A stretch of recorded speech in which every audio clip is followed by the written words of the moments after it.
Les CPP, en traduction, c'est Comité de protection des personnes. Et donc, ce sont des instances indépendantes qui comportent des médecins, des chercheurs, des infirmières d'un côté, et de l'autre côté, des personnes qu'on dit de la vie civile, juristes, avocats,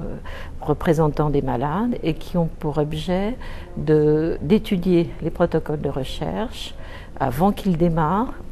sous l'angle du risque pour les patients, de leur protection vis-à-vis de leur participation au protocole, des explications qu'on leur donne, et qui doivent donc donner un avis favorable pour qu'un protocole puisse se faire.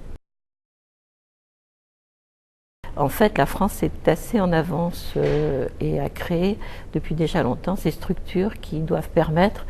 d'aider les gens en fait à prendre leurs décisions et veiller à ce qu'on leur propose une étude qui est utile, qui donnera des résultats et dans laquelle les risques sont acceptables par rapport bien sûr aux bénéfices éventuels de leur participation. Les essais cliniques ont évolué parce que les connaissances évoluent, la recherche évolue, mais aussi, en particulier en France,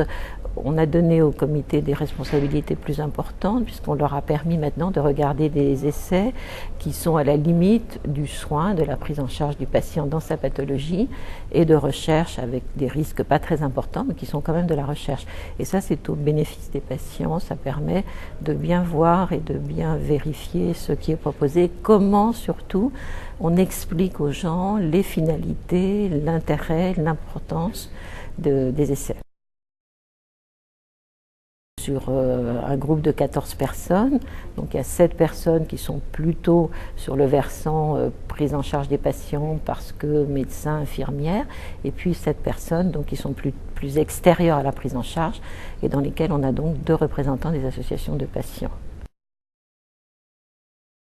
Lorsque le comité a fini sa discussion, soit le protocole est parfait, il n'y a rien à redire, et il va envoyer un avis favorable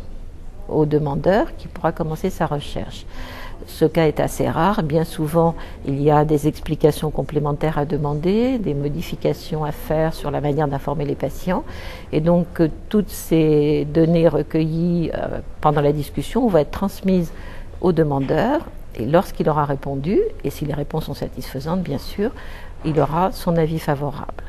Il arrive aussi que le dossier ne soit pas bon du tout, c'est rare, et le comité peut parfaitement donner un avis défavorable et la recherche n'aura pas lieu. Il y a un élément qui est important, c'est que dans les feuilles d'information que vont avoir les patients, il est indiqué le comité qui a donné son avis. Et donc ils peuvent toujours contacter ce comité s'ils souhaitent avoir une information complémentaire.